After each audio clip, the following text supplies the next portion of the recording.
Ahí está. Sí se pudo, jóvenes, finalmente. Bueno, en lo que Shirley sí, coloca Ah, sí.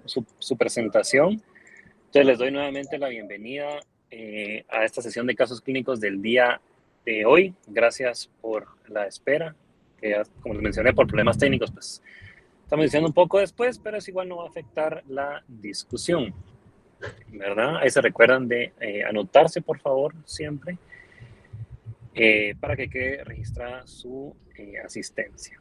El día de hoy tenemos dos casos bastante interesantes, así que pues iniciaremos de una vez con el primero a cargo de la doctora Shirley Salguero. Adelante.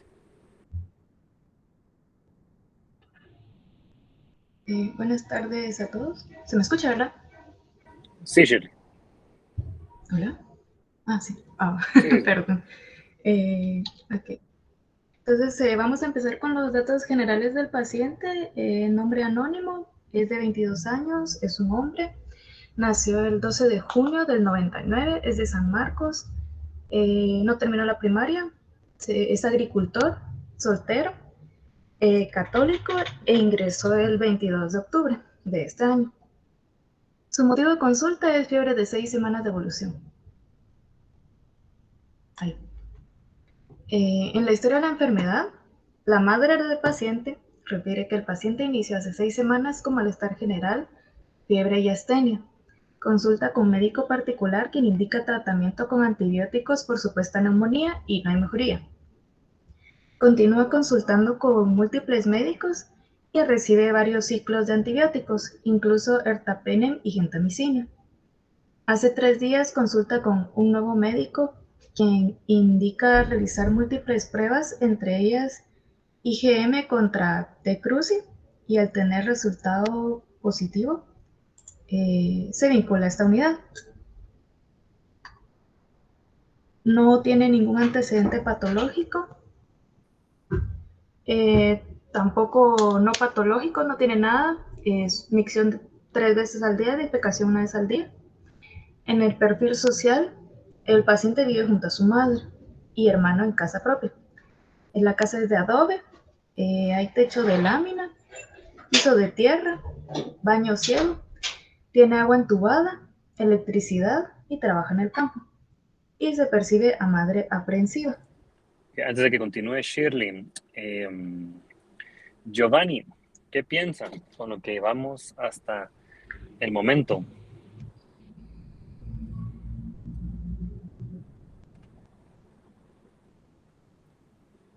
Es una Adelante.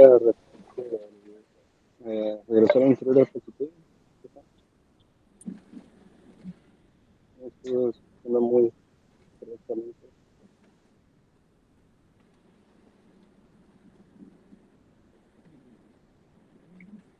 Giovanni, no le escucho, o no sé si mencionó algo ahorita.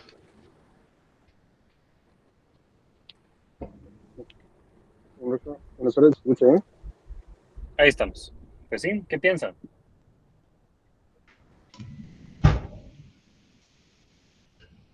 No sabría decirlo. ¿No? Va. No se preocupe, vamos a preguntarle a Gabriela, o Sara Gabriela, como quiera.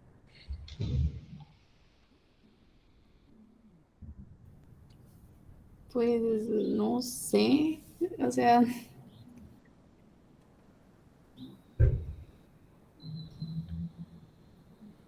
¿No? no se me ocurre ¿No? nada hasta ahorita, no. Está bien, no se preocupe. Madeline,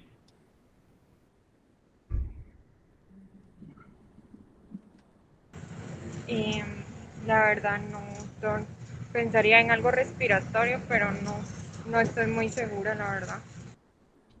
ok, entonces nadie está muy seguro. No sé si captaron que tiene una prueba de IgM para Trypanosoma cruzi, positiva.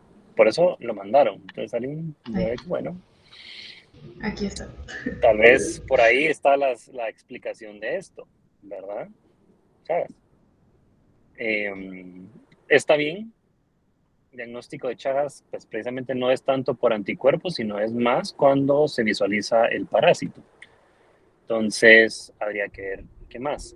Aquí otro dato importante antes de proceder con diagnóstico diferencial es que esto que pone aquí Shirley de que la madre es aprensiva es importante, porque entonces seguramente la historia no va a ser 100% apegada a la realidad, ¿verdad? Cuando tenemos pacientes cuyas madres, padres, tutores legales son así, a veces omiten ciertos datos o le ponen más drama, si lo quieren ver así, a la historia, o pueden hacer un sinfín de modificaciones para hacer ver peor o mejor la enfermedad que está teniendo el familiar, o en este caso el hijo, ¿verdad? A mí me pareció raro que sea madre del paciente si él tiene 22 años, o sea, fácilmente él puede dar la historia. Si fuera un niño, es otro ¿verdad? Pero si es un paciente ya adulto, joven, él puede dar bien la historia, porque necesita de la mamá para darla. Entonces, ahí puede haber un poquito de sesgo con la información, porque, como les digo a las mamás, no es que lo hagan con mala intención, o los papás o los tutores legales, sino que a veces quieren guiar el diagnóstico hasta ellos porque algo encuentran en internet o quieren que no sea algo tan grave, ¿verdad? Entonces, aquí, en este caso en particular, aquí sí pueden pedirle a la mamá que se retire unos momentos e interrogar al paciente, ¿verdad? Y decirle, mira, ahí está, solo entre nosotros, ¿qué más? ¿Por qué? Miren que este paciente tiene una fiebre de 6 semanas de evolución, o sea que esto agudo no es. Eso ya definitivamente no va a ser una infección, si es infección aguda, ¿verdad? Porque lleva 6 semanas. Ya le dieron antibióticos, un montón de cosas y sigue con fiebre. Entonces estamos hablando de algo crónico. Infecciones crónicas, la primera que se viene a la mente, y por su grupo de edad, VIH, ¿verdad? Pero si está la mamá a la par, no nos va a decir nada, ¿verdad? También hay algunas hepatitis, ¿verdad? Y Chagas sí, está bien, malaria, un montón de otras cosas que pueden ser. Entonces, si pensamos en infección, tienen que ser infecciones crónicas, ¿verdad? Podemos pensar en otras cosas. Hay neoplasias que pueden dar fiebre, ¿verdad? Sobre todo las leucemias con sus síntomas B que dan fiebre, que sería algo jalado, porque sería muy jalado, pero quién sabe, a veces nos encontramos con sorpresas. Aquí sí no pensaría autoinmunidad, ¿verdad? Porque enfermedades autoinmunes en hombres son extremadamente raras. Entonces, no sería algo que yo tendría en mente ahorita, ¿verdad? Más me iría por infecciones crónicas o neoplasias. Ya con esta prueba de T-Cruci decimos, ¿podría ser esto? Podría ser, ¿verdad? Puede ser que también sea una reacción cruzada con algo más, también puede ser, un falso positivo, puede ser. Entonces, está bien que tengamos esta prueba porque eso no es algo que se utilice o que se haga normalmente, pero como les he dicho siempre, tampoco se vayan de boca en que, entonces va a ser esto. Puede que sí, sí, pero a veces ya cuando hacemos demás exámenes un poco más específicos, ya no es tan claro o no es tan fácil el diagnóstico. Continúe, Shirley. En revisión por sistemas, en la cabeza, cefalea de 1 mes y medio de evolución, oído, hipoacusia derecha de 1 mes y medio de evolución, en el sistema respiratorio, tos seca de 1 mes y medio de evolución, y cardiovascular, edema bilateral en miembros inferiores, pero no decía desde hace cuánto tiempo. En el examen físico del día que ingresó, tenía una presión arterial de 90/60, un peso de 121 libras, la talla de 1.56 metros, IMS de 22.6, frecuencia cardíaca de 83 latidos por minuto, saturación de oxígeno 95, temperatura 36.6 y frecuencia respiratoria 20. El paciente se encuentra en regular estado general. Se le realizó otoscopía y tenía un tapón de cerumen en el oído derecho. En la auscultación cardíaca se escucharon soplos cardíacos multifocales y en el abdomen había dolor difuso a la palpación y no se palpaban organomegalias. Okay, antes de que continúe ahí, Shirley, vamos a ver. Jocelyn, ya con estos datos adicionales que presenta Shirley, ¿qué piensa? Bueno, en base a todo el examen físico, doctor, sí me guiaría por lo de el problema en el oído, o bueno, más que todo, lo cardíaco, perdón.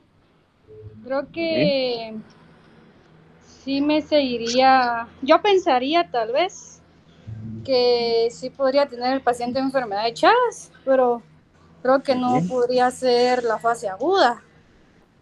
Ok. porque el paciente ya está presentando edema en miembros inferiores y creo que habían soplos a la auscultación. Y si no mal recuerdo, una de las complicaciones a largo plazo de la enfermedad de Chagas podría ser una cardiomegalia. Me guiaría ahí, que ya podría ser más un problema cardíaco en base a la misma enfermedad. Ok. Muy bien, entonces Jocelyn dice, bueno, pienso que estas son complicaciones de una enfermedad de Chagas, tal vez no aguda, sino crónica, que lleva bastante tiempo, que ya está afectando el corazón y ya está dando este tipo de problemas. Ok, está bien. Es cierto que cuando uno lee hipoacusia en el oído, dice, ¿esto qué será? Pero aquí nos están diciendo, tenía un tapón de cerumen. O sea, era algo más sencillo tal vez de lo que algunos pensaron, porque uno cuando lo mira en la revisión por sistemas y todo eso dice, porque tiene hipoacusia. O sea, ¿tendrá esto relevancia con el caso? Pero ya vieron que en el examen físico le dicen, no, era un tapón de cerumen. ¿Verdad? Puede ser que solo sea eso, no, tal vez puede ser que sí sea algo relevante y nos estemos yendo por lo más sencillo, pero eso es lo que hay que tomar en cuenta. Ahora sí, es un paciente que tiene 22 años, o sea, es bastante joven, acaba de salir de la adolescencia y ya tiene un corazón que está soplando. Entonces uno dice, ¿qué paciente a sus 22 años va a tener una falla cardíaca, verdad? Una valvulopatía. Sí, pueden haber pacientes que nazcan con ciertos defectos cardíacos o con algunos problemas ahí que hagan que es necesidad de corregir, pero este no es el caso. Por aquí nos dijeron antecedentes, no tiene. O sea, no hay nada de que en la niñez se le detectó algo, que haya tenido un problema anterior, no, ¿verdad? Puede pasar que algunas patologías pasen desapercibidas durante muchos años y hasta que dan más problemas o se juntan con otras cosas, uno las detecta, ¿verdad? Y ya en una vida adolescente o adulta joven, ¿verdad? Pero no es lo común. O sea, así como está la medicina en estos días, incluso en, ¿cómo se llama? Los hospitales con bajos recursos, esto puede llegar a detectarse. Entonces, y también la tecnología ahora nos ayuda un montón. Entonces, difícil, ¿verdad? Entonces, puede ser que esto no, ¿cómo se llama? No sea algo que viene desde antes, sino algo relativamente nuevo, ¿verdad? Aquí también otro interesante es que tiene dolor abdominal. No hay organomegalia, que es una buena indicación de que pues, no, seguramente no va a ser otro tipo de procesos o, por ejemplo, algo hematológico, pero hay dolor. Entonces, ¿será que este dolor va de la mano con lo que estamos viendo? ¿Será que es algo adicional? ¿Verdad? Eso es cuando empiezan a aparecer datos que nos confunden un poco, porque todo va encajando y uno dice, pero ¿y este dato adicional qué es? ¿Será que es de lo mismo? ¿Será que esto me orienta a otra cosa? ¿Verdad? Entonces ahí es donde uno tiene que a veces ser muy acucioso, hacer bien el examen físico y decir, ok, sí tiene relación o pienso que tiene relación por esto, o no, creo que esto es adicional, creo que es otra cosa o lo que sea. Entonces, a veces es difícil, ¿verdad? Y esto obviamente con experiencia es lo que uno logra discernir en el futuro, qué tiene relación y qué no, ¿verdad? Adelante, Shirley. En la impresión clínica de ingreso tenía primero síndrome febril a estudio por sospecha de enfermedad de Chagas aguda. Perdón. Enfermedad cardíaca aguda, a descartar miocarditis chagásica y a descartar endocarditis. Hipoacusia derecha por tapón de cerumen. Ahora iniciamos con los exámenes de laboratorio e imágenes que se le hicieron cuando ya estaba ingresado. Bueno, el del primer día que él llegó, se le realizó un ecocardiograma. En este yo le hice el análisis que nos habían enseñado, que era ver primero si es sinusal, y sí lo era. Tenía onda P de 0.0, no, una frecuencia cardíaca de 84 latidos por minuto, una onda P de 0.08 más o menos, porque había unos que no lograba ver bien, pero también en el resultado de arriba decía que era sinusal. Entonces, pues, dije yo de plano, pues, es sinusal, ¿va? También en el Shirley, intervalo PR, un ritmo sinusal, ¿qué características tiene que tener? onda P, Ajá, positiva en D2, D3, en VF y negativa en VR, y que la onda P siempre vaya delante del complejo QRS.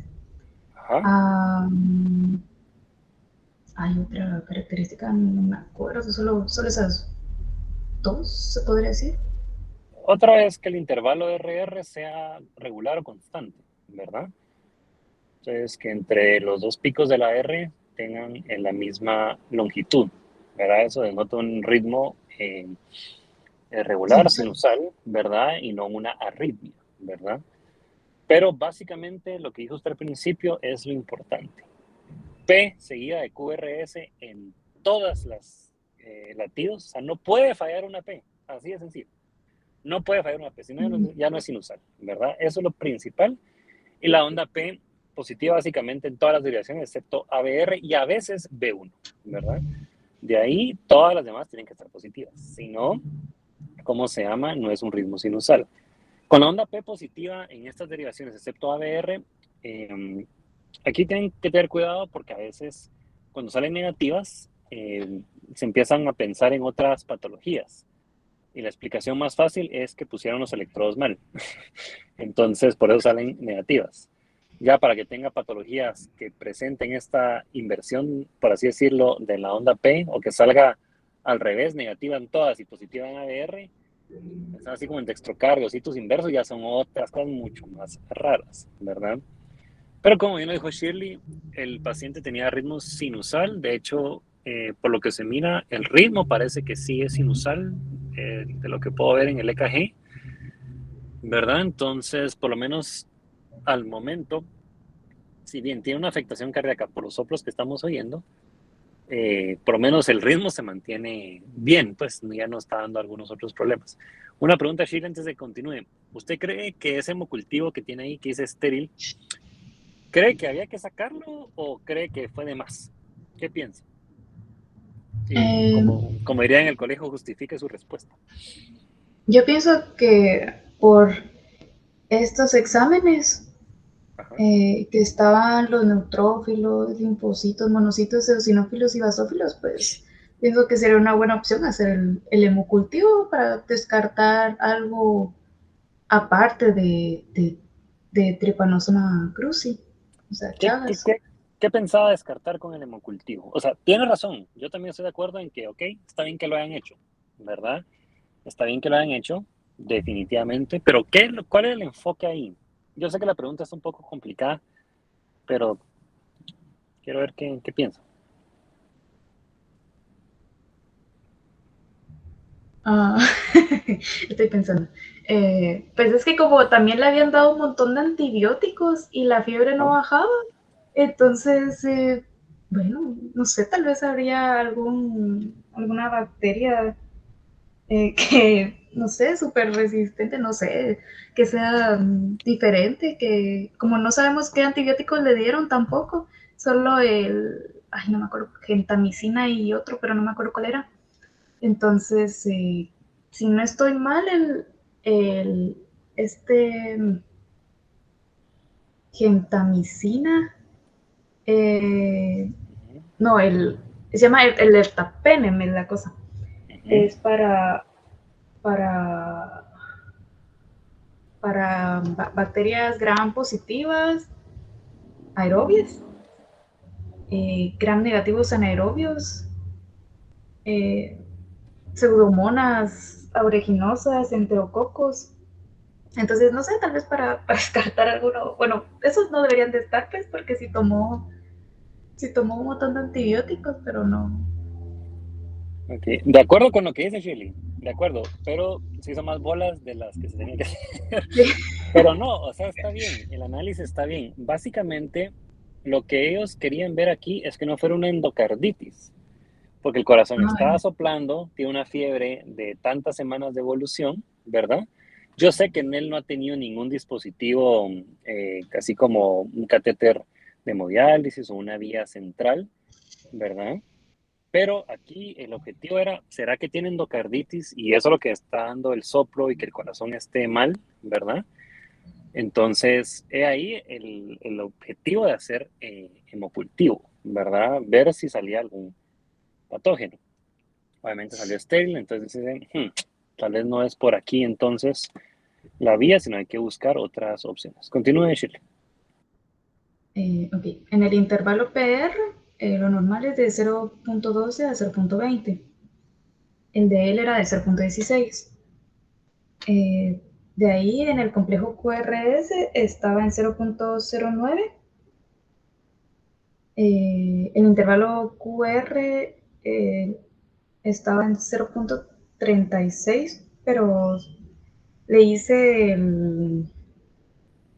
la ecuación de base, creo que era 0.43 milisegundos. El eje estaba bien, estaba aproximadamente en 36 grados de positivos. Y en la interpretación del electrocardiograma decía que había una anomalía en la onda T septal, que no era específico. Y yo busqué cuáles eran los signos o cambios electrocardiográficos que pudieran haber en Chagas, y decía que podía haber taquicardia sinusal, prolongación del intervalo PR, cambios de la onda T, pero no dice cuáles, y bajo voltaje del complejo QRS.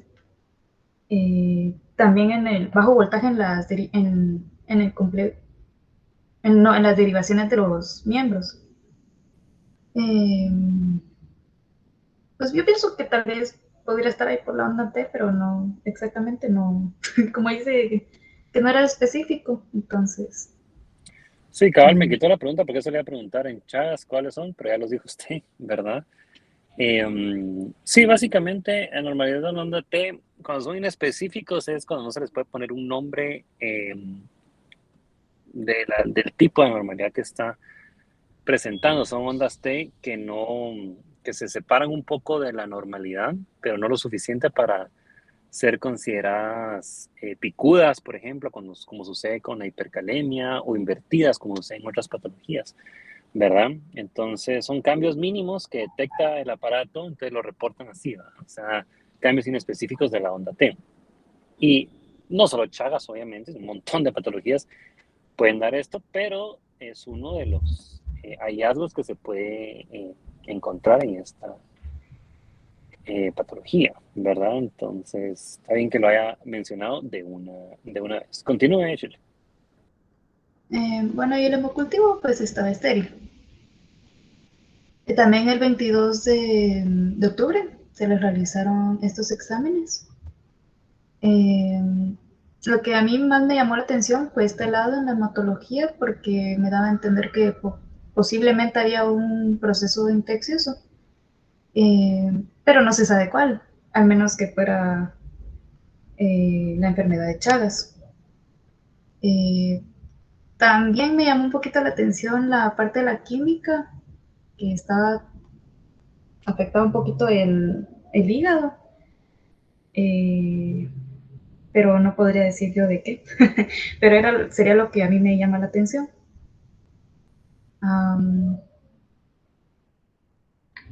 De ahí, el día 25 de octubre se le realizó una proteína C reactiva, que sí estaba bastante alta.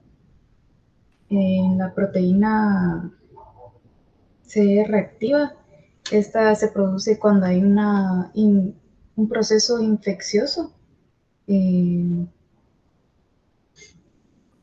se produce en el hígado por medio de la interleucina 1, interleucina 6, factor de necrosis tumoral.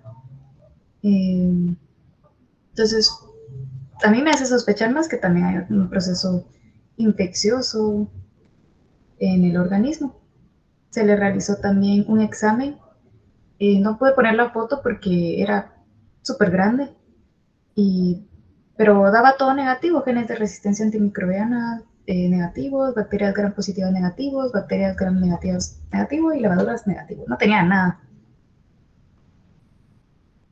El día 26 se le salió ¿cómo se llama? El informe de ecocardiograma. El único hallazgo que era significativo o que no era normal era en la válvula tricuspidia, que decía que era de morfología normal, pero que tenía insuficiencia ligera y que se estimaba que la presión sistólica aórtica pulmonar era de 16 milímetros de mercurio. Entonces la conclusión era que tenía una insuficiencia tricuspide ligera, que se podía asociar con los soplos que se mencionaron en el examen físico, pero decía multifocal, entonces lo podía asociar un poco. En la procalcitonina, aquí estaba en 0.07, y si vemos en los resultados de valores de referencia, está un poquito subidito en la infección local y también en la infección sistémica, pero no es mucho. Entonces, y en el urocultivo, también estéril a las 48 horas. Aquí se le realizó, el 30 de octubre se le realizó otra hematología. Se le hicieron varias, pero puse las más importantes. Aquí se le hizo el examen de gota gruesa, que es un examen diagnóstico, pero también salió para Chagas, pero también salió negativo. De ahí el día 29 de octubre se le realizó un ultrasonido abdominal superior y dice que el hígado se visualizaba de forma y ecogenicidad normal y aumentado de tamaño. La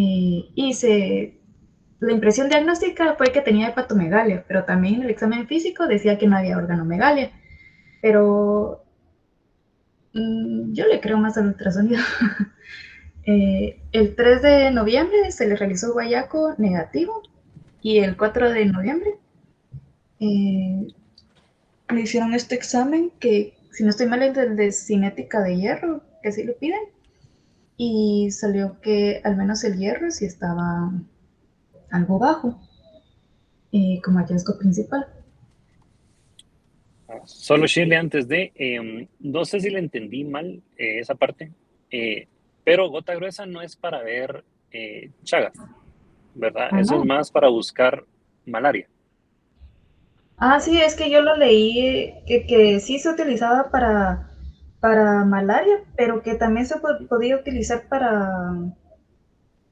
para tripanosoma cruzi. Entonces dije, bueno, de plano la gota gruesa es para eso, porque, bueno, no sé O sea, si estaba también en malaria. se puede llegar a visualizar, pero es sumamente difícil, ¿verdad? Entonces se reserva más para malaria, que es un poco más sencillo, ¿verdad? Entonces, o sea, el enfoque ahí es más malaria. O sea, sí lo puede llegar a ver, pero muy difícil, muy difícil verlo, ¿verdad? Pero sí, solo quería hacer esa aclaración, ¿verdad? De que gota gruesa es cuando la pedimos cuando estamos sospechando de malaria. Ya para Chagas, pues ya hablará usted más adelante de esa patología, entonces ya veremos cómo es la situación, ¿verdad? Pero solo quería hacer esa aclaración, ¿verdad? Pero sí, cabal, como usted dijo, no tenía nada bacteriano, porque todo lo que le habían hecho enfocándose en infección bacteriana, nada. Entonces uno dice, ok, hay un momento en que hay que detenerse y dice, ok, no es bacteriano, fúngico tampoco nos estaba apareciendo, entonces hay que irnos por otras cosas, ¿verdad? Y creo que en esta ocasión Chagas no era una mala opción a donde irse. Continúe, Shirley.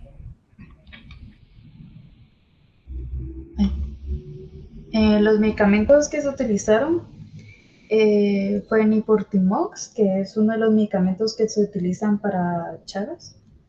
El mecanismo de acción está muy bien descrito, pero dice que actúa sobre enzimas que son necesarias para el metabolismo de los glúcidos y para la síntesis proteica. Entonces, estas las inhibe porque son indispensables para su metabolismo. Se utilizó también acetaminofén, que sirve para la inhibición de las prostaglandinas. El metoclopramida, que sirve para las náuseas. Es antagonista de receptores dopaminérgicos de 2, también antagonista del receptor serotoninérgico 5-HT3 y agonista del receptor 5-HT4. El omeprazol inhibe la secreción de ácido en el estómago y se une a la bomba de protones en la célula parietal gástrica para inhibir que el hidrógeno no llegue a la luz del estómago. El imipenem es un antibiótico beta-lactámico de amplio espectro que se utiliza también como otro medicamento, pero no recuerdo el nombre, que se utiliza para inhibir el metabolismo renal y para que se pueda utilizar mejor el imipenem. La vancomicina es bactericida, inhibe la biosíntesis de la pared celular bacteriana, interfiere en la síntesis de ARN y daña la membrana celular. La dipirona sirve como analgésico y antipirético y también inhibe la acción de la ciclooxigenasa y en consecuencia la prostaglandina, y también se le dio sulfato ferroso. A ver, Shirley, antes de que continúe, ¿por qué le dejaron antibiótico a este paciente si habíamos visto que nada había salido positivo? ¿Qué piensa? Como el imipenem era de amplio espectro, pensé tal vez no han encontrado la bacteria que es, ¿verdad? Entonces que mata a todos, ¿verdad? Pero no sabía. Pero todo nos estaba saliendo negativo, el uro, el hemo, lo de Sí, genes de no sé, resistencia. ¿No? Quizá no, cree que no se sé. emocionaron demasiado. Sí, démosle de todo. No sé. Pues, Mire, pues aquí básicamente eso seguramente se lo dejaron desde el inicio, pensando en que podía ser alguna infección bacteriana resistente por todo lo que había recibido antes, ¿verdad? Pero, ¿cómo se llama? Posiblemente en un momento se lo quitaron. A veces se deja porque a veces se coinfectan los pacientes, ¿verdad? Tienen una cosa y esto da paso a una infección bacteriana que es extremadamente común intrahospitalario, ¿verdad? Entonces, ¿cómo se llama? Por ahí es el pensamiento de dejarle imipenem, vancomicina, que son antibióticos de amplio espectro, ¿verdad? Entonces, esa es la razón, ¿verdad? No es de que alguien dice, ¿por qué le dejaron esto si no le servía? No, ¿verdad? Tenían un motivo y a veces es mejor prevenir que lamentar, como dirían, ¿verdad? Entonces, mejor dejémosle esto. Si ya todo nos sale negativo y nos convencemos de que es otra cosa, se los quitamos. Pues no va a ser que realmente sí, al final era algo de esto y nunca le damos antibiótico y el paciente fallece o se complica. Entonces ahí es el problema, ¿verdad? Okay. Continúe. Como diagnóstico final, se tuvo como primero síndrome de febril a estudio, 2, enfermedad chagásica, 3, anemia normocítica normocrómica, adenopatía de estudio e hipoacusia derecha. La adenopatía, pues, tenía, ¿cómo se dice? Aumentados los ganglios inguinales, entonces se le iba a realizar una biopsia. Pero la mamá ya no quiso y se lo llevó. Entonces, ahí quedó la adenopatía. Ok. Y bueno, ya ahí va a empezar la revisión. Antes de que empiece la revisión, Shirley, o sea, este paciente fue contraindicado al final.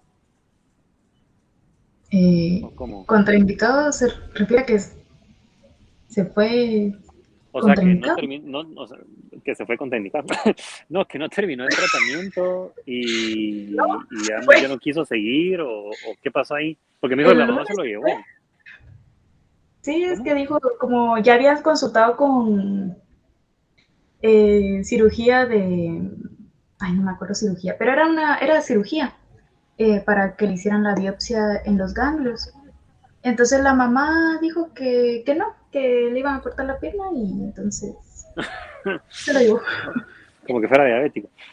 Mire, cabal, antes de proseguir a la revisión bibliográfica, ese es el problema que hay, muchachos, de que a veces los familiares toman decisiones por el paciente, porque aquí no sé cómo estuvo la cosa realmente, porque, ¿cómo se llama?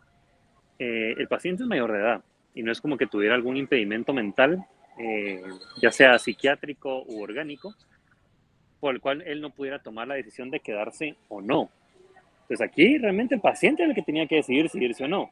Sí pasa mucho que los familiares influyen o hacen una coacción ahí para que el paciente diga no me quiero ir y firme su salida contraindicada, ¿verdad? Entonces ahí es donde uno tiene que entrar y explicarle al paciente, ¿verdad? Primero, por qué es necesario que persista en el hospital y explicarle bien cuál es el objetivo del tratamiento, qué es lo que se piensa hacer y todo. Porque aquí ella se está inventando que le iban a cortar la pierna. ¿De dónde se sacó esa idea? Saber. Tal vez le contó a algún familiar y tenían algún caso, algún conocido que tenía otra patología y pensaron que era lo mismo y que te van a cortar la pierna. No. Entonces ahí es donde uno tiene que ser muy claro, jóvenes, no solo en ese momento, sino desde el inicio, de cuál es el plan, ¿verdad? De cuál es el plan.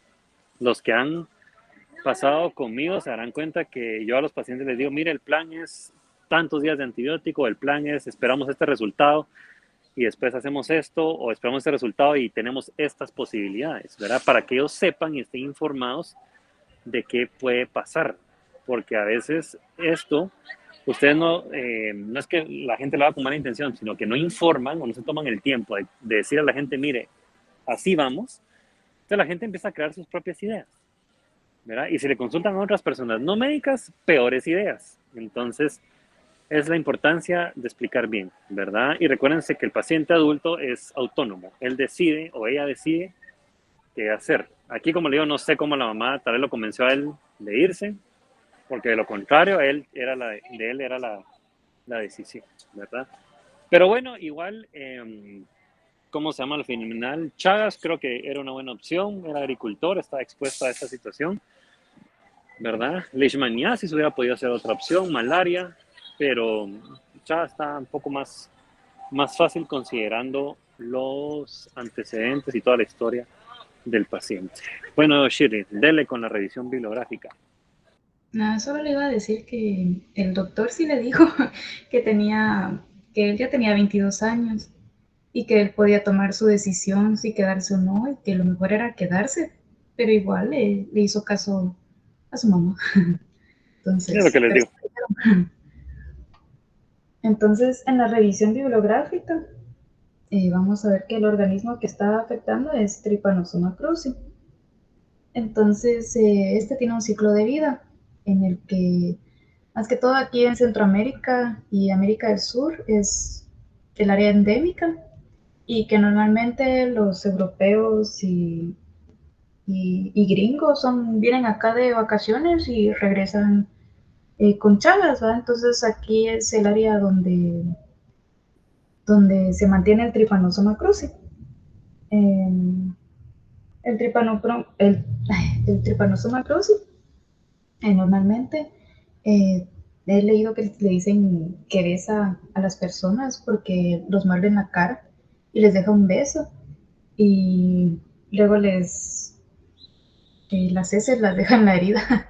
Entonces por eso entra por ahí y entra con el nombre de tripomastigotes. Entonces tiene ese lugar de entrada que se llama chagoma, que es el que se ve arriba a la derecha, algo así se ve más o menos. Y también tiene otro lugar de entrada que es el signo de Romaña, que por ejemplo está el tripanosoma y se rasca uno donde está el ELVA y después se toca en la cara y puede ingresar por ahí. Entonces este signo se caracteriza por blefaritis superior e inferior y conjuntivitis. Entonces, cuando estos entran, el tripomastigote entra en el organismo y es fagocitado por los macrófagos que están en esa región. Entonces son englobados por el fagosoma.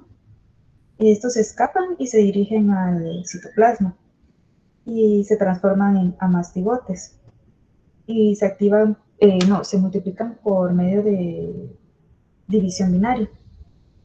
Y después se diferencian de nuevo en tricomastígones, que rompen las células y llegan a la circulación sanguínea y linfática, para luego invadir otros órganos, donde van a penetrar en las células y se transforman de nuevo en amastigotes. Esta etapa es la que se le llama fase aguda de la enfermedad y puede durar de 10 a 15 días aproximadamente, y se caracteriza por una multiplicación parasitaria en los tejidos y eleva la parasitemia.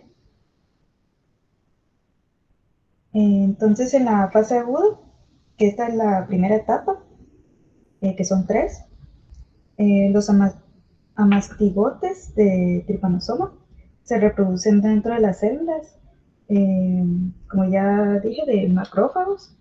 También puede ser de fibroblastos, células de Schwann, miocitos, estirados y lisos, y luego las destruyen. Los parásitos libres invaden también otras células y las pueden romper y también causan inflamación con infiltrado de diferentes leucocitos. Como ocurre una inflamación, entonces esta se extiende a los ganglios regionales y estos pueden bloquear los canales linfáticos, como el signo de Romaña, que es el que había dicho, y puede causar edema local. Después, estos parásitos entran en ganglios linfáticos y órganos como vaso, médula ósea, corazón, tubo digestivo, cerebro,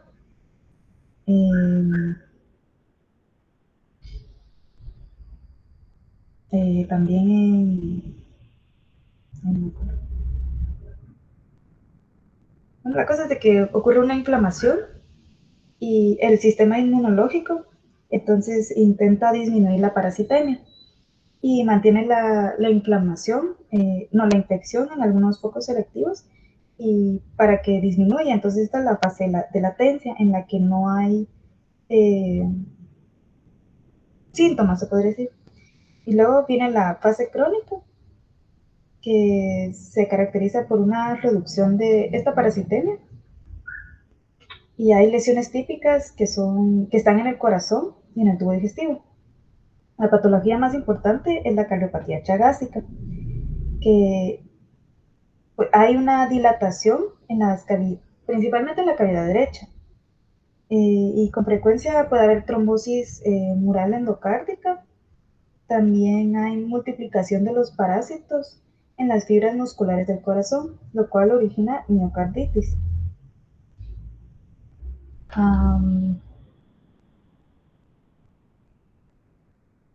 En las manifestaciones clínicas puede haber linfadenopatía, anorexia, vómito, diarrea, postración, dolores musculares y cefalea. A partir de los ganglios linfáticos hay invasión a vaso, hígado, médula ósea y corazón, y posteriormente hepato y esplenomegalia. Y más tarde anemia discreta y edema generalizado. Entonces, el paciente tenía anemia, que era neumocítica neumocrónica, y esta es una de las manifestaciones clínicas que se puede tener. También tenía edema generalizado, pero el edema bilateral en miembros inferiores se le redujo al inicio. Al inicio cuando ingresó, pero sí lo tenía. También tenía hepatomegalia, y también se le iban a evaluar los ganglios linfáticos. Entonces,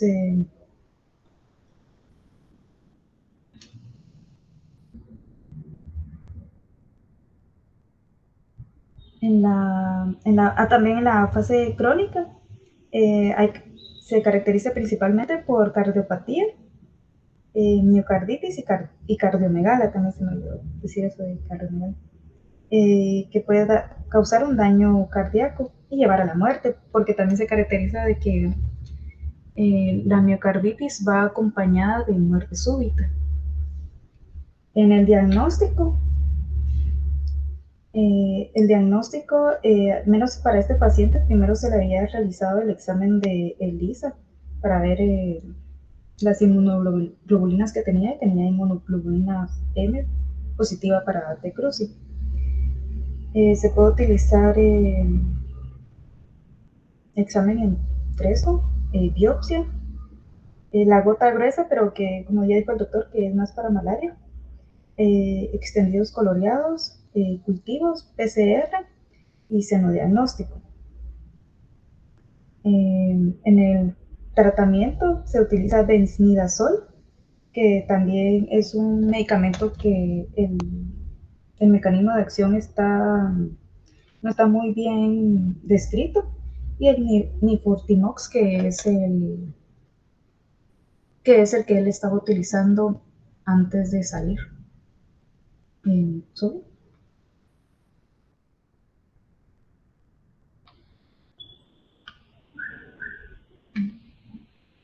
Gracias.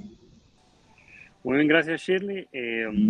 Pues como vieron aquí, una paciente con enfermedad de Chagas es algo que realmente en una fase donde todavía vemos la enfermedad con sus manifestaciones es algo raro. Usualmente nosotros en el hospital vemos pacientes que llegan con la complicación cardíaca, ¿verdad? Que tuvieron Chagas en algún momento, a veces ni siquiera se dieron cuenta cuando tuvieron Chagas.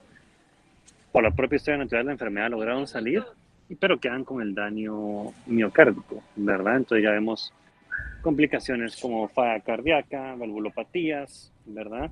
Y personas que sí, también a temprana edad sí adquieren esta, ¿cómo se llama? Esta enfermedad de adolescentes o jóvenes, ¿verdad?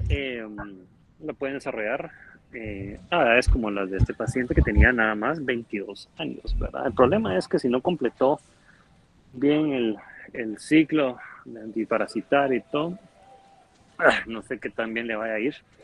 A veces pues no les va tan mal, y a veces pues sí quedan con mucho daño cardíaco y están constantemente yendo al hospital por falla cardíaca, y hay que administrar varios medicamentos, se complican con infecciones, que esto es muy común en estos pacientes, ¿verdad? Y que ahí realmente, ¿cuál es la opción? Trasplante, ¿va? Cardíaco, que eso no se hace aquí. Entonces, sí, lástima que creo que lo convencieron de que se fuera, ¿verdad? A veces los pacientes, pues, por más que uno explique y todo, están muy convencidos de su decisión, entonces, pues, no queda nada más que pedirle a Dios que no se compliquen o que logren salir adelante. Muy bien, gracias Shirley.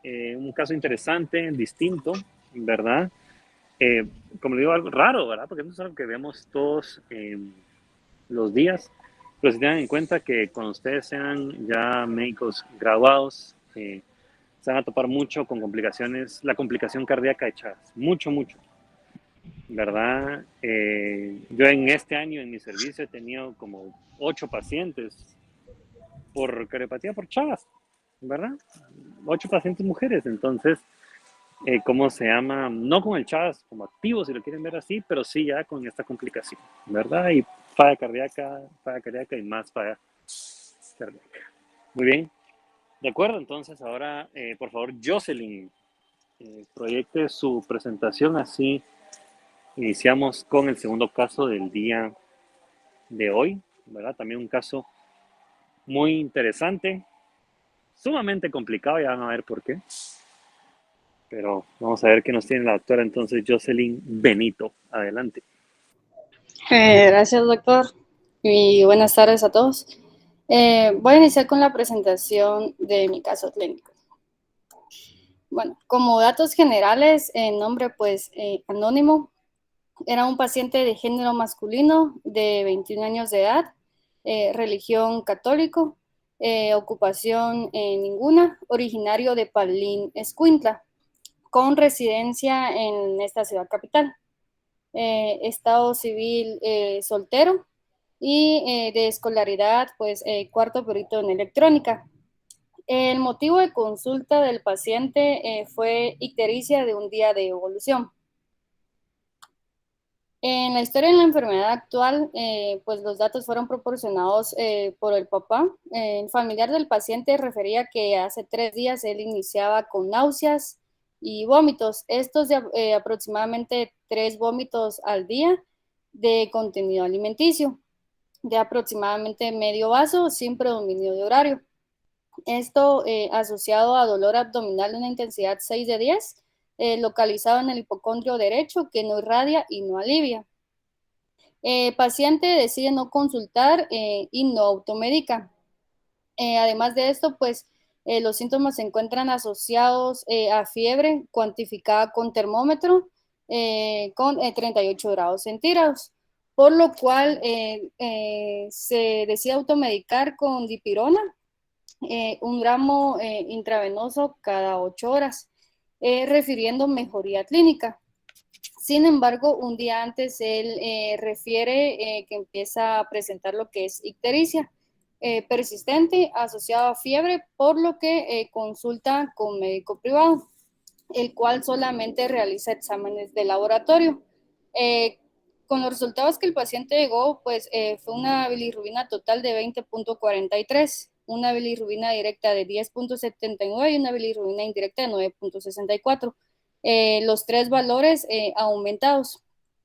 Un conteo de glóbulos blancos de 26.8, estos disminuidos, una hemoglobina de 12 y un hematocrito de 36.2 y unas plaquetas de 31.000, estos disminuidos. Dentro de los antecedentes patológicos, pues el paciente no refería antecedentes médicos, quirúrgicos, alérgicos, familiares o traumáticos. Igualmente no refería inmunizaciones, alimentación 2 veces al día, dentro de los hábitos y manías, emisión de 5 veces al día, defecación de 2 veces al día y sueño de 7 horas. Dentro del perfil social, pues cuenta con casa propia, el techo de la casa es de terraza, piso cerámico, paredes de bloc, cuentan con 2 habitaciones y tiene contacto con 3 perros. En la vivienda pues habita con 5 personas e indicó que contaba con todos los servicios básicos. Dentro de sus conductas de riesgo se encuentra el inicio de la vida sexual a los 18 años, el número de parejas sexuales 1, no refiere enfermedades de transmisión sexual, consumo de drogas, colocación de perforaciones, tatuajes o transfusiones. A ver, Jocelyn, antes de que continúe, Karina, ¿qué piensa?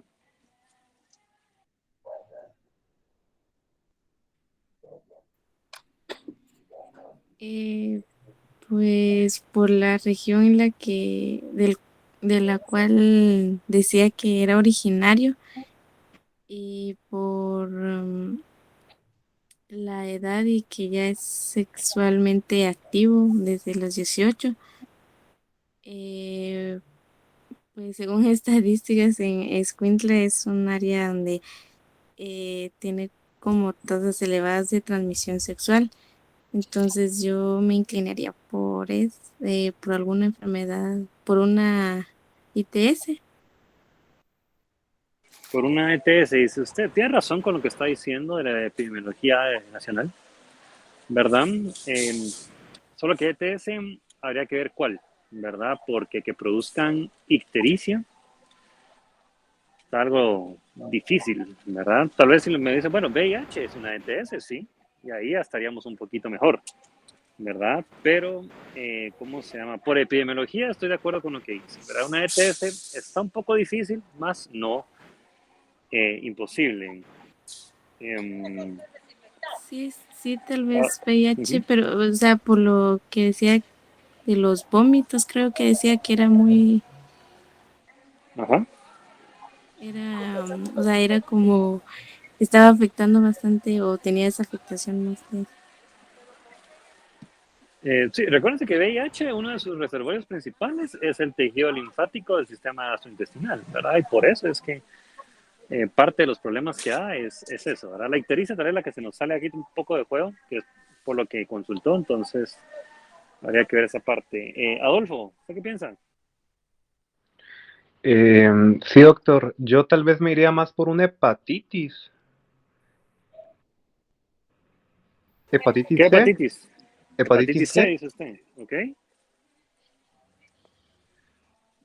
Solo C, pregunto, o sea, solo C.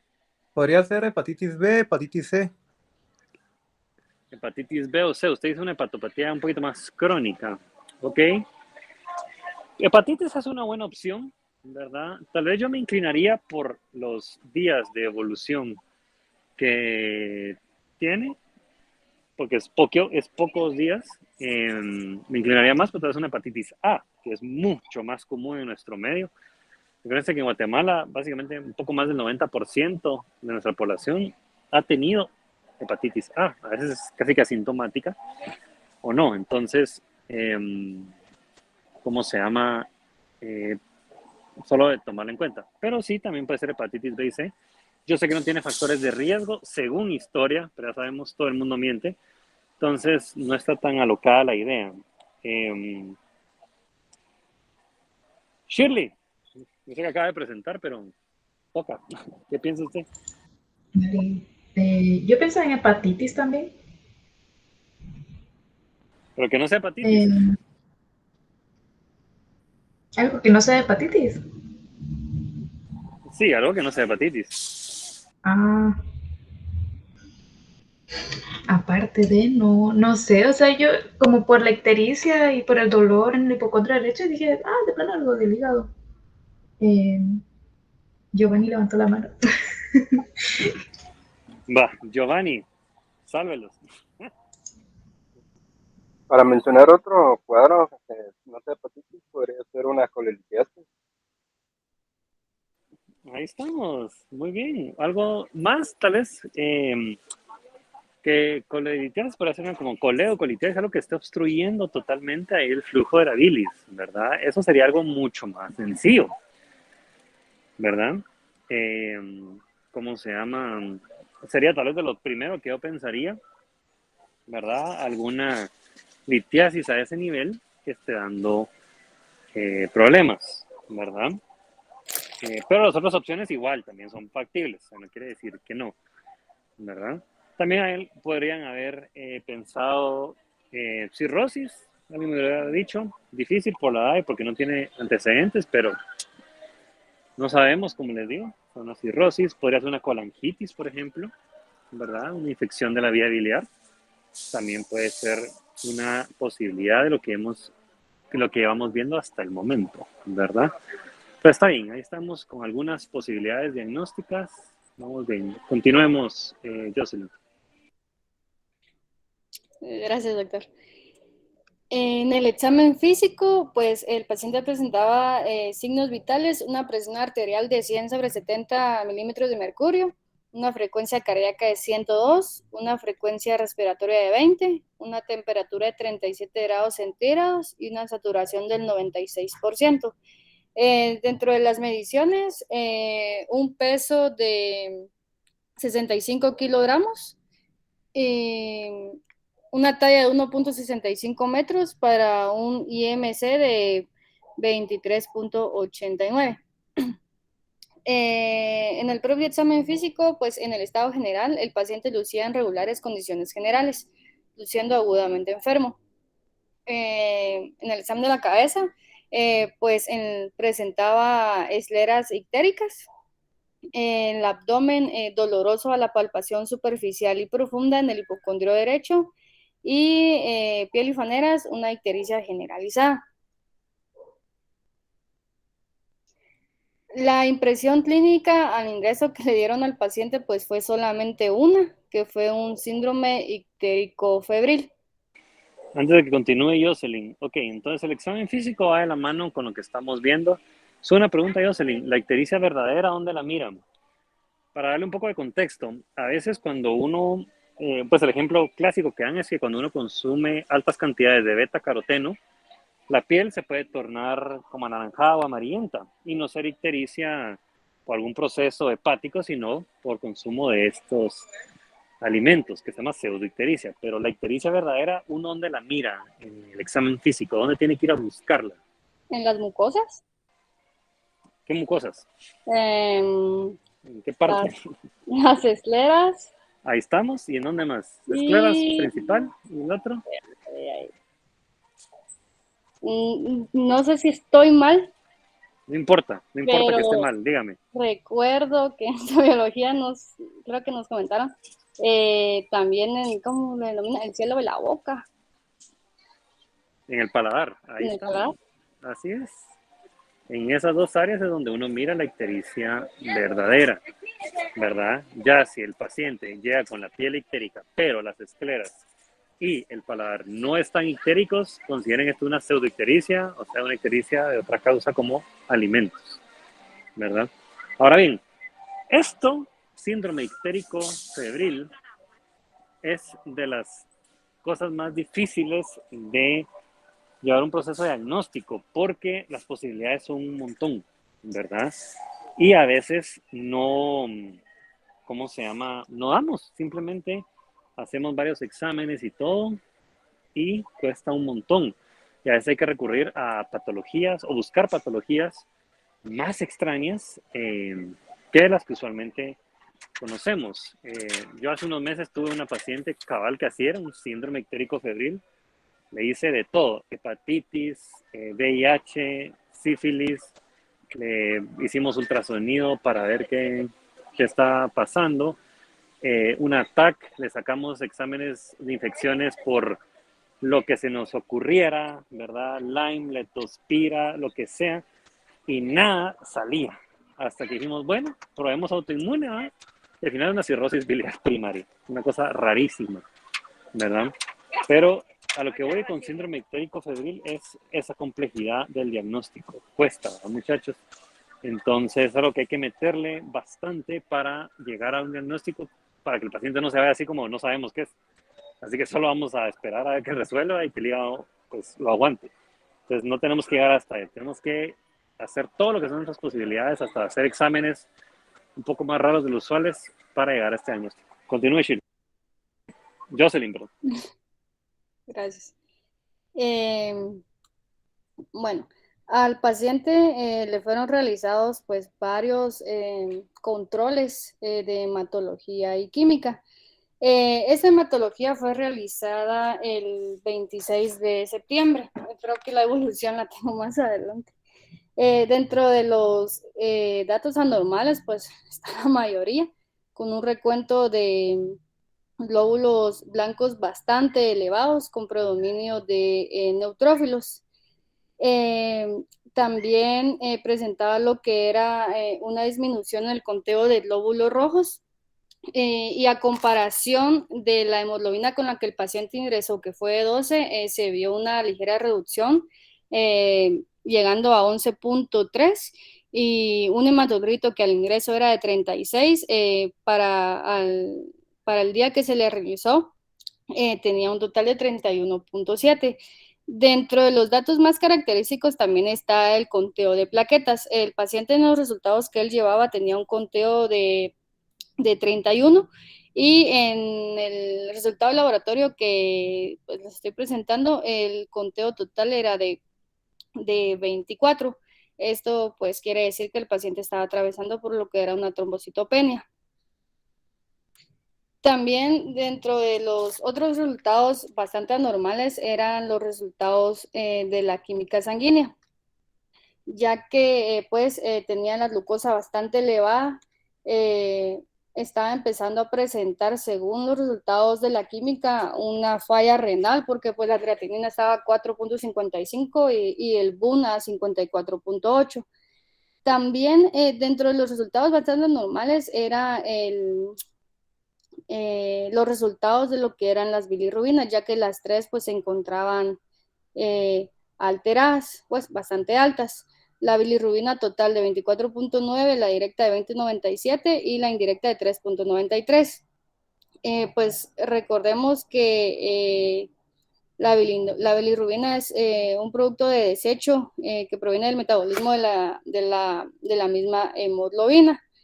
Yo estuve investigando y pues entre también las diferentes formas de clasificar a la ictericia, creo que el paciente pues realmente estaba presentando una ictericia hepática propiamente, ya que tenía un aumento de la bilirrubina directa y de la indirecta. Dentro del resto también de resultados anormales estaba el valor de las transaminasas, tanto la oxalacética como la pirúvica. Pues al final de cuentas estos 5 valores nos estaban reflejando nada más que lo que era el daño hepático propiamente dicho. También estaba elevado lo que era la CPK, que sus valores normales deberían de estar hasta 24 como máximo, y el paciente la estaba presentando casi a 3.000, 2.793. Al final, la CPK o la creatinfosfoquinasa nos sirve también para investigar los posibles daños a los principales órganos en las que ésta se encuentra, que si no mal recuerdo es en el cerebro, el corazón y principalmente en el músculo. Entonces, según la bibliografía que yo leí, pues nos podría indicar más que todo de que algo muscular podría estar siendo dañado para tener esos niveles de CPK.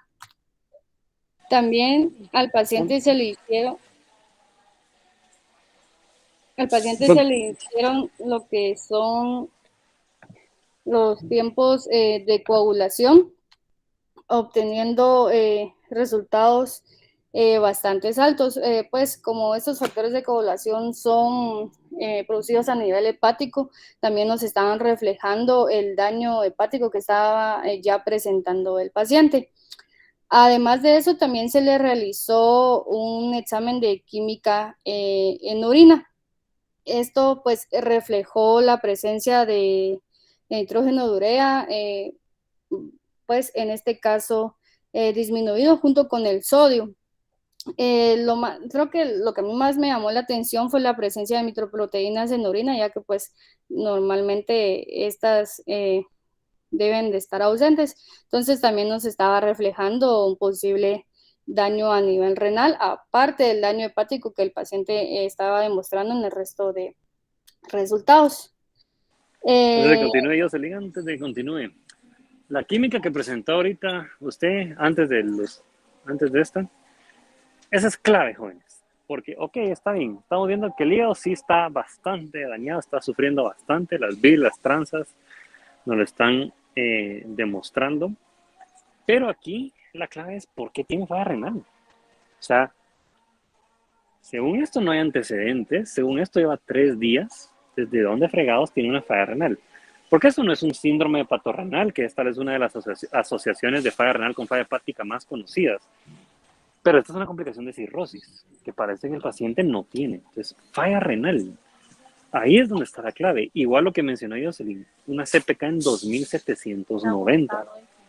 Entonces uno dice, ¿por qué? ¿Cómo se llama? Este paciente, que el hígado es el que estamos viendo que está mal, tiene una falla renal importante, son aquí 3 básicamente, con una CPK que está tan elevada que refleja, como bien lo mencionaron, daño muscular. O sea, aquí es donde el diagnóstico se va reduciendo, el diferencial se va reduciendo un poco. Esto no parece algo crónico, de hecho los tiempos nos demuestran que no es algo crónico porque no están tan prolongados. Si fuera crónico como en cirrosis, los tiempos estarían prolongados, definitivamente, pero no lo están, ¿verdad? No parece algo infeccioso de tipo viral como hepatitis, ¿verdad? Porque las transaminasas no están tan elevadas. Y usualmente en hepatitis no se van a afectar todas estas situaciones, a menos que ya produzcan complicaciones como cirrosis. Entonces aquí es donde ya se complica un poco más, porque uno dice, momento, estos datos adicionales, tengo que ver qué puede ser, buscar qué asociación hay entre falla renal, falla hepática y aumento de CPK, ¿verdad? Entonces esta química muy importante para el diagnóstico de este paciente. Continuamos. Gracias. Pues al paciente también se le hizo de por sí un examen de orina completo en el que pues los únicos resultados anormales fue la presencia de eritrocitos y leucocitos, que pues la presencia de eritrocitos esta debe de ser nula o creo que hasta como valor de referencia máximo de 1, el paciente presentaba 2. Entonces, eso también nos estaba reflejando que el paciente estaba cursando también con lo que es una lesión a nivel renal, un daño a nivel renal. También se le hizo lo que es un N-gal, que es la lipocaína asociada a gelatinasa de neutrófilos. Pues el paciente, perdón, pues el paciente presentaba valores casi que duplicados a los valores normales. El N-gal usualmente es utilizado, pues si no soy mal, en años bastante recientes porque es un estudio, según lo que leí, bastante nuevo, que va a ser un marcador que nos va a ayudar a identificar una posible inflamación a nivel de los túbulos renales. Y que pues al final de cuentas nos va a servir como un marcador precoz de una lesión renal o de un daño renal. Pues al paciente también se le había hecho lo que era una procalcitonina, pero la procalcitonina en este caso, pues los resultados fueron bastante normales. Como diagnóstico final, el paciente pues fue diagnosticado con un síndrome de Weil, una falla renal aguda, como bien lo dijo el doctor, aquí 3.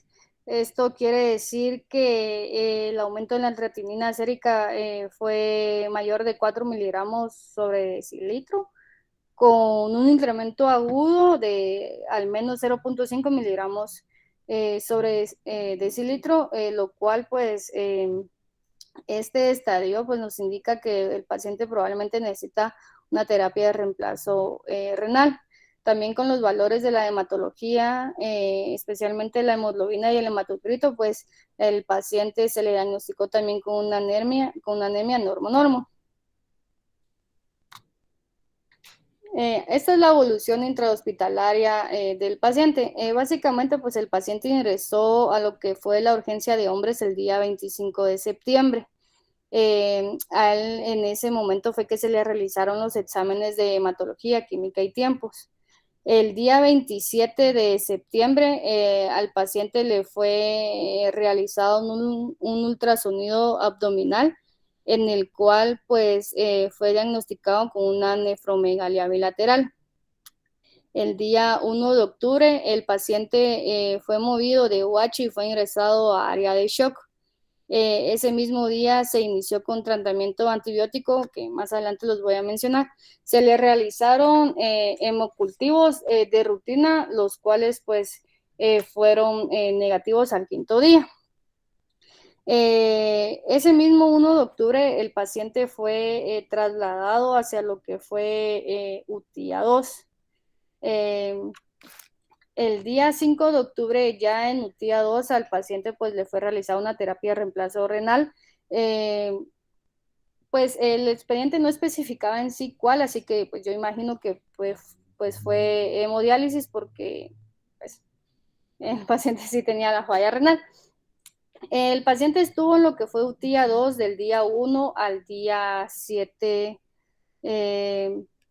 de octubre, ya que el día 8 de octubre pues el paciente fue trasladado hacia la medicina C1, en donde continuó con el tratamiento antibiótico con imipenem y acitromicina.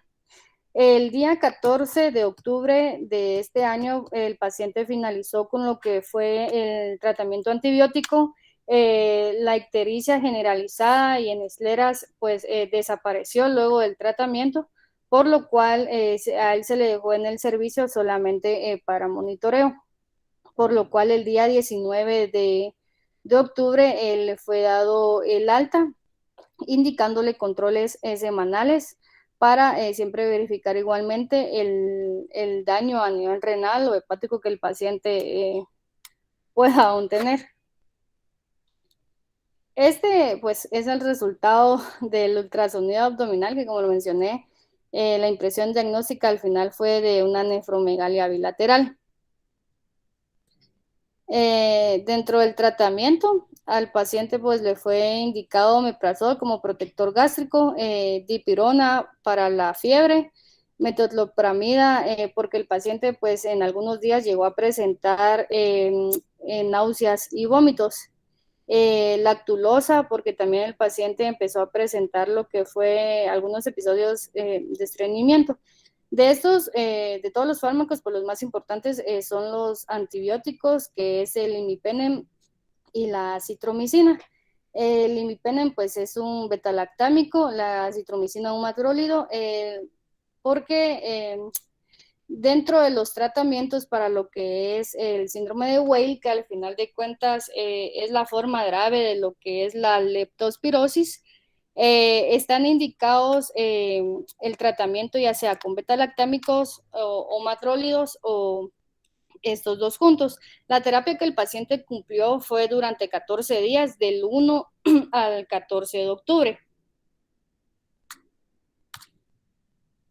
Antes de que continúe Jocelyn, bueno, entonces, jóvenes, al final fue un síndrome de Weil, o como dice Jocelyn, una forma de leptospirosis un poquito más agresiva. Si se dan cuenta, todas las opciones que habían mencionado eran posibles, sí. Pero aquí, obviamente no se los iba a mencionar porque si no, no íbamos a llegar a este punto. Era que la falla renal, la CPK elevada, era lo que nos tenía que orientar a buscar esto, ¿verdad? Principalmente considerando que es una enfermedad zoonótica, ¿verdad? Que es de alta prevalencia en nuestro país. Entonces, ahí, la clave ahí fue la falla renal y la CPK elevada. Yo creo que eso fue lo que les dio las pautas a los médicos que la estaban viendo, decir, busquemos leptospirosis, ¿verdad? Y efectivamente eso era, ¿verdad? Entonces, es una enfermedad, como les digo, zoonótica de rápida progresión, ¿verdad? Puede llegar a ser letal. Se dieron cuenta, este paciente incluso le tuvieron que hacer hemodiálisis, como bien lo dijo Jocelyn. Aquí la terapia en reemplazo renal es hemodiálisis. Obviamente no puede ser diálisis peritoneal, ¿verdad? Es hemodiálisis porque ese riñón estaba tan afectado que necesitaba un empuje para empezar a trabajar adecuadamente otra vez. Aparte que la CPK elevada, eso también produce una falla renal si no se trata con líquidos en su momento o con una cantidad de líquidos adecuada en su momento, ¿verdad? Entonces, como se están dando cuenta, este síndrome puede producir una gran variedad de destrucción, ¿verdad? No solo a nivel hepático, sí, esa es la diana principal, pero ya vieron lo que pasó con el músculo y el riñón, ¿verdad? Que de hecho el ENGAL está súper elevado, que es, como bien lo mencionó Jocelyn, un laboratorio, un examen relativamente nuevo que es para ver lesión renal aguda en el paciente agudamente enfermo, ¿verdad? Entonces, y cabal, o sea, esto nos está demostrando, esta lesión renal es aguda, no es crónica, ¿verdad? No es algo que venga desde hace tiempo. Entonces, busquemos por ahí, ¿verdad? Busquemos qué patologías producen esta gama de síntomas y de signos, ¿verdad? Obviamente ahorita vamos a tener la revisión bibliográfica de esto, pero en síndrome ictérico febril es muy común realizar estos exámenes jóvenes, ¿verdad?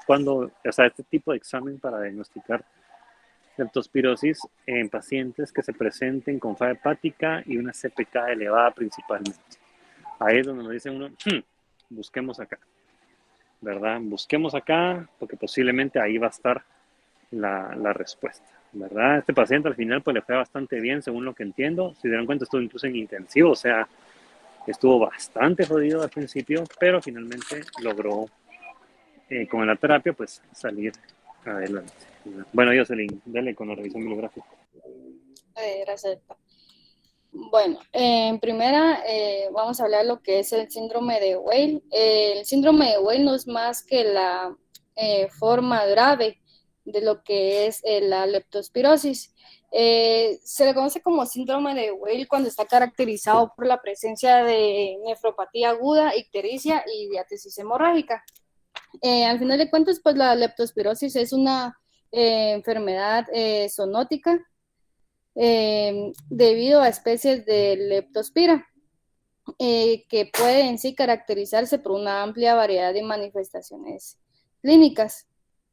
Pues como bien lo dije, está causado por bacterias del género Leptospira. Pues para recordar, las leptospiras son espiroquetas del orden Spirochaetales y de la familia Leptospiraceae.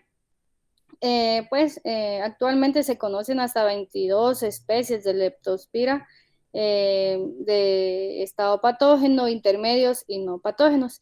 Las leptospiras son unos microorganismos licoideales, delgados, de gran movilidad, con extrusiones polares en la membrana citoplasmáticas que le permiten esta gran movilidad.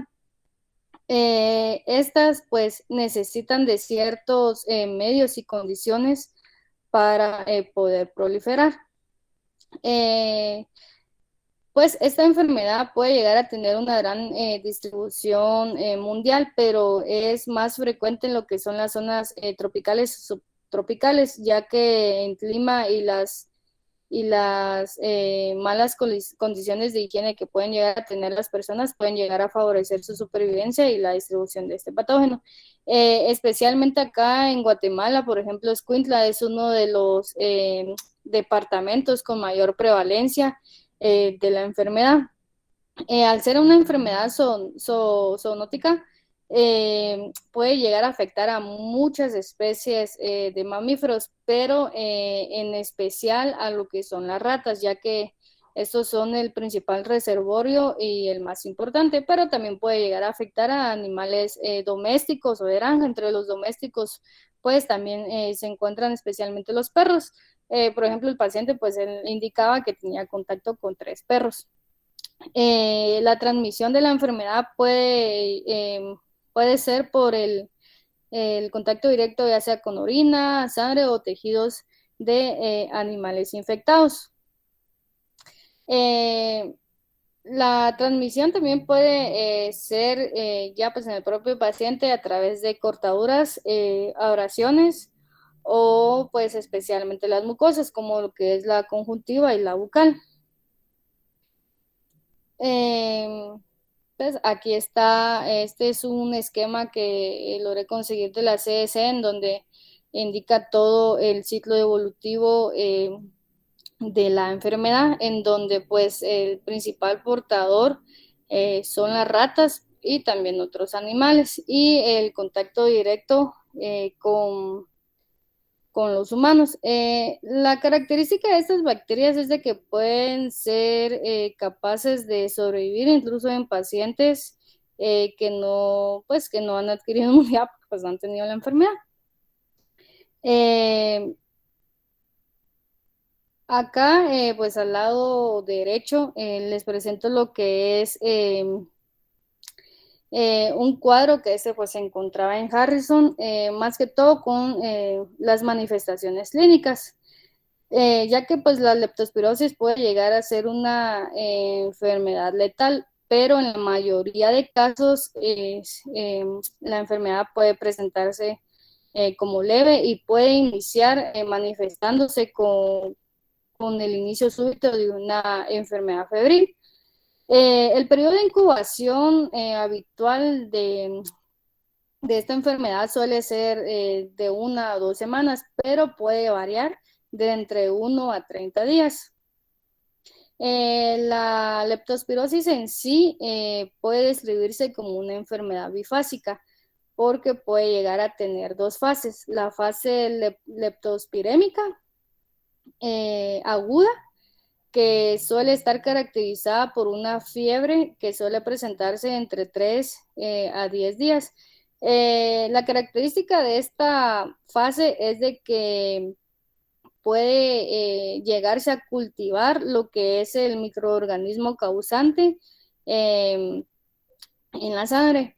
También está la segunda fase, que es la fase inmunitaria. En esta fase, pues, casi todos los síntomas se han resuelto. Esto puede coincidir casi siempre con la aparición de anticuerpos, y en este momento es donde es posible el poder cultivar la leptospiras en la orina. Como al final estábamos, el paciente tenía el síndrome de Weil, y el síndrome de Weil pues es la leptospirosis en forma grave.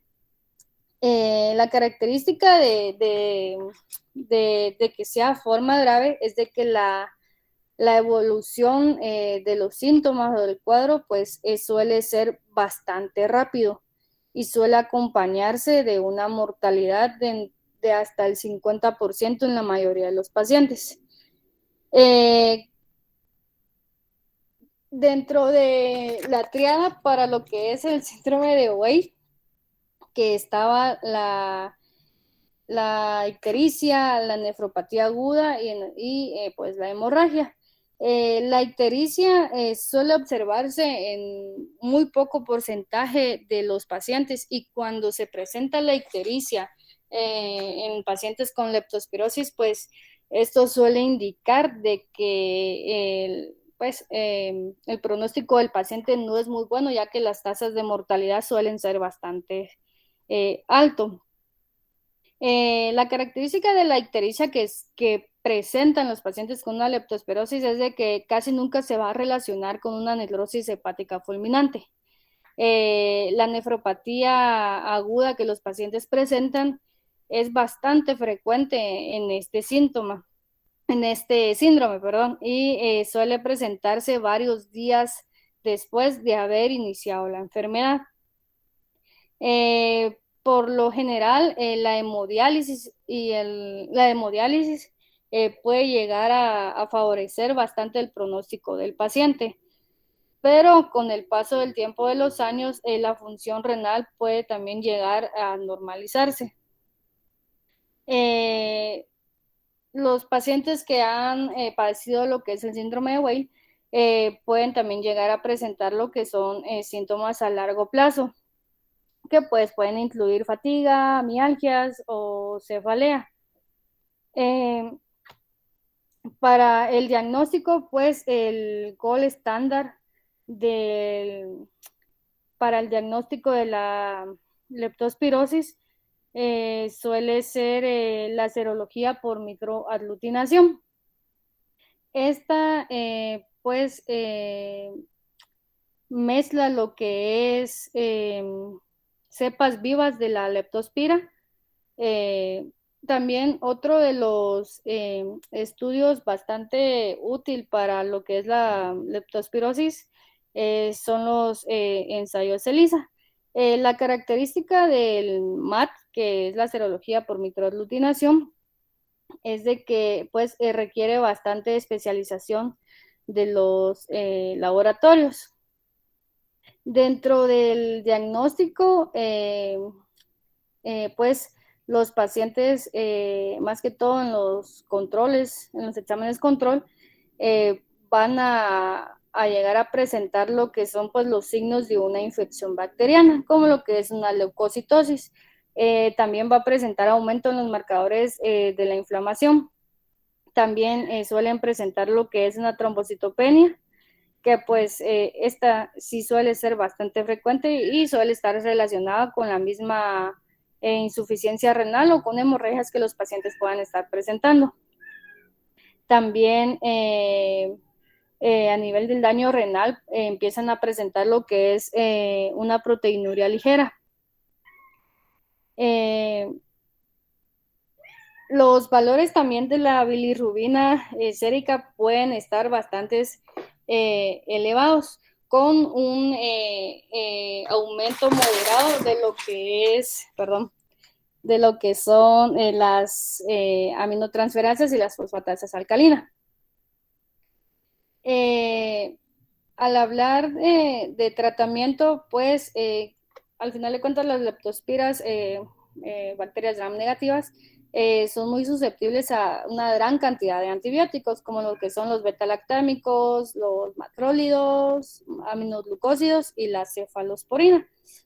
Por eso, de que en sí el tratamiento, por ejemplo, para una leptospirosis moderado o grave, suele ser la selección de penicilinas. En pacientes que sean alérgicos a estas, pues se puede sustituir por doxiciclina, y también considerando lo que es la ceftriaxona y la cefotaxima.